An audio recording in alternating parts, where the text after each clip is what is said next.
ছবিতে থাকা সংবাদপত্রের প্রতিবেদনটি একটি চমকপ্রদ ফুটবল ম্যাচ নিয়ে লেখা, যেখানে অবিশ্বাস্য সংখ্যক লাল কার্ড দেখানো হয়েছিল। আপনার জন্য প্রতিবেদনটির বিষয়বস্তু ঠিক রেখে নিচে একটি সুন্দর উপস্থাপনা দেওয়া হলো। ফুটবল যখন রণক্ষেত্র, এক ম্যাচে 23 লাল কার্ডের অবিশ্বাস্য আখ্যান। ইন্ট্রো। ফুটবলকে বলা হয় দ্য বিউটিফুল গেম। মাঠের কারুকাজ আর গোলের উন্মাদনায় বুঁদ হয়ে থাকেন দর্শকরা, কিন্তু মাঝে মধ্যে এই সবুজ গালিচাই হয়ে ওঠে উত্তপ্ত রণক্ষেত্র। রেফারির পকেট থেকে কার্ড বের হওয়া স্বাভাবিক ঘটনা হলেও এক ম্যাচে যদি 23 বার লাল কার্ডের ঝিলিক দেখা যায়, তবে তা অবিশ্বাস্য মনে হতে বাধ্য। ফুটবলের ইতিহাসে এমনই এক নজিরবিহীন এবং বিতর্কিত ঘটনার সাক্ষী হয়েছিল ফুটবল বিশ্ব।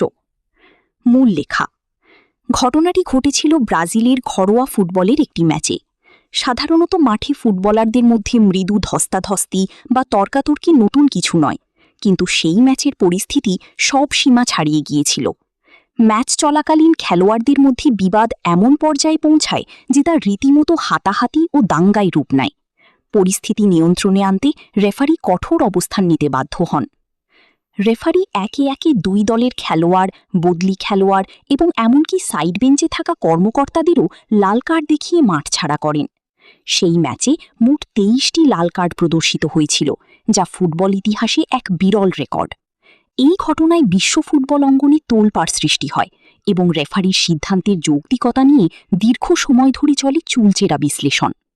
মাঠের খেলোয়াড় সুলভ আচরণ যখন ব্যক্তিগত আক্রোশে রূপ নেয়, তখন ফুটবল তার সৌন্দর্য হারিয়ে কিভাবে একটি বিশৃঙ্খল অভিজ্ঞতায় পরিণত হয়, এই ম্যাচটি তারই সবচেয়ে বড় উদাহরণ।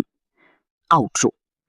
রেকর্ড গড়া বা ভাঙা খেলারই অংশ, কিন্তু 23টি লাল কার্ডের এই রেকর্ডটি মূলত ফুটবলের এক অন্ধকার অধ্যায়ের স্মারক।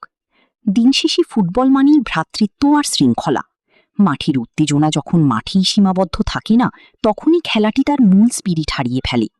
এই অবিশ্বাস্য ঘটনাটি ফুটবলারদের জন্য একটি বড় শিক্ষা যে আবেগের বশবর্তী হয়ে শৃঙ্খলা